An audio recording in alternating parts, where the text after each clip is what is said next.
Hello, everyone. I'm very pleased to be attending the Alzheimer Europe conference again, a conference that I very much appreciate, an organization that I find myself very grateful to, above all for their commitment to improving the lives of people affected by dementia. So I wish all those involved the greatest success. This time, I'm presenting at distance from Portugal, far away physically, but close in affection. I'm also pleased to present to you, on behalf of a multidisciplinary research team, the first prototype of long REMI, a technological application addressed to older adults with and without cognitive impairment. The longevity of the population brings with it a major challenge, the increase in a significant proportion of the population living with cognitive impairment, a condition that often leads to the changes in daily habits and not readily to a reduction in quality of life. While mental inactivity may increase the risk of cognitive decline, engaging in cognitively stimulating activities may protect against cognitive impairment in old age. Some research has looked at the impact of reminiscence-based intervention using subjects such as music, crafts, art, and even football. But we believe that the use of intangible cultural heritage as a subject of reminiscence therapy has not yet been adequately addressed. Reminiscence therapy is one of the most powerful and effective programs for people with dementia, with positive effect in different domains such as quality of life, cognition, communication, and mood. We can even say that reminiscence therapy goes one step beyond classic cognitive stimulation due to the role played by emotions, something that we keep alive until the end of our lives, regardless of whether we will experience cognitive deficits such as memory loss. Typically, memories that reinforce person's identity invoke strong emotions. This method, based on activations of emotions, also helps the persons to enjoy the communication of the present. Structured reminiscence requires individualized techniques and has a high commitment to a person-centered approach. It involves the use of stimulus such as photographs, videos, and music to invoke the meaningful and the personalized memories associated with participant past experience. Intangible cultural heritage is not just a sense of continuity associated with tradition, a link from our past to the present and into our future, passed from one generation to another. It is contemporary and alive at the same time. Cultural heritage contributes to a social cohesion by providing a sense of identity and representativeness, helping people to feel part of one or different communities, a society at large. Sharing expressions from our community or similar expressions practiced by other communities from the neighboring village, the city on the opposite side of the world, or adapted by people who migrate and settle in the different region, is also a way to promote resilience and to improve the way we cope with environments in which we live. The different manifestations of intangible cultural heritage, music, dance, proverbs, tongue twisters, allow us to evoke memories that support the development and maintenance of our identity. Tangible manifestations in the form of heritage memories, most often from one's own family, is both a cognitive and emotional stimulus, proper to a reminiscence intervention. An innovative way to provide reminiscence therapy includes the use of technology-assisted applications. Artificial intelligence integrates the implementation of advanced technology in the development of innovative accessibility systems with a medium to long-term perspective. It can support the execution of very complex tasks with great proficiency and expert performance level that allow synergy between the work of technology and health professionals. For users with cognitive disabilities to be able to interact as easily and intuitively as possible, technology must meet the user's need, and therefore it is essential to test its usability. It is also important to remember that although the use of reminiscence therapy has been well studied, we found few studies on the use of as a preventive measure in older adults without cognitive impairments.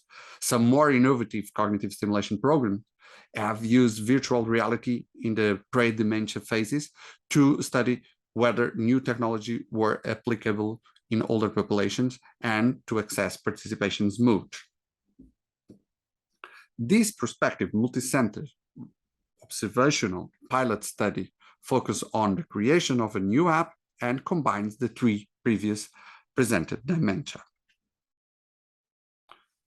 The main goal was therefore to assess the applicability of new applications supported by artificial intelligence for reminiscence therapy based on intangible cultural heritage, addressing older people with and without cognitive impairment. As this was the first approach, it was essential to ensure that the implementation of long REMI was conducted in accordance with the fundamental ethical principles of respect for self-determination of people with dementia, beneficence, non-maleficence, and justice. The new tool was run to a tablet or a mobile, which allows increasing accessibility to artificial intelligence technology, and was implemented periodically in 3 to 4 individual sessions of 45 minutes in a room suitable for interventions with older adults with dementia. Each participant was assigned with a username and a device that remained the same through all sessions. A relevant part of the work in this research project was the collection, analysis, and selection and adaptation of cultural material from Spain and Portugal. All contents were available and on an open access database. However, we do not neglect to ask for permission to use the study material. Although this app incorporates different manifestations of intangible cultural heritage, traditional dances, songs, proverbs, tongue twisters, during the application, the contents were adapted to the place of birth or childhood, age, and literacy level. In other words, we can say that the application allows the contents to be adapted to the participation preferences and levels of cognitive impairment to levels of applications, low, high mode, adjusted to the user's conditions. The study was conducted in 7 care centers for older people with and without cognitive impairment. Once the partner centers were identified, we met with older adults who met the inclusion criteria and who gave the research team their informed consent or consent through caregiver or legal representative. Exclusion criteria for the study were to have severe mental illness, sensory, behavior, or cognitive impairment that could interfere with the intervention, but naturally, they did not need to be able to read or write, so literacy was not an exclusion criteria. The study included 56 people aged 65 and over without cognitive impairment and with mild and moderate cognitive impairment, equivalent to a GDS 3 and 4, according to the Reisenberg Global Deterioration Scale. The mean age was 81 years old. The majority were female, and 77% had a low educational level. 63% of the sample presented a cognitive impairment, but the results showed a lower percentage of people who had to use the long REMI application with a low level of difficulty, only 61%. After completion of the new reminiscence program, and according to the visual analog scale, that scores from 1 to 10 points, we can say that the usability and satisfaction with the new application long REMI was highly perceived by the Spanish and the Portuguese participations, but also by people with and without cognitive impairment. The pre-post assessment of subjective well-being was measured using the positive and negative effect scale that is widely recognized and employed as a self-reported measure in community and clinical contexts. It includes 10 adjectives representing positive and negative emotions that best describe the most dominant subjective affective experience in a time interval of the intervention with long REMI.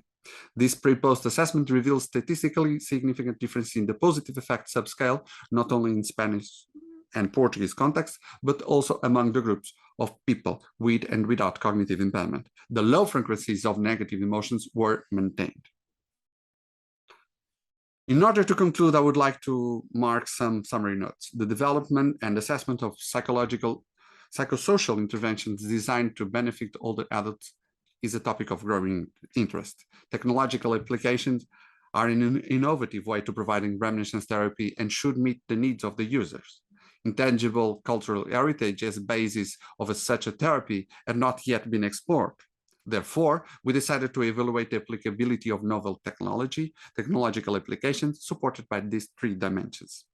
In the end, these findings suggest that access to intangible cultural heritage supported by artificial intelligence contributes to increasing the value of person-centered interventions and their impact on well-being of older adults, including those with cognitive impairment. On behalf of the research team and all stakeholders, I would like to thank you very much.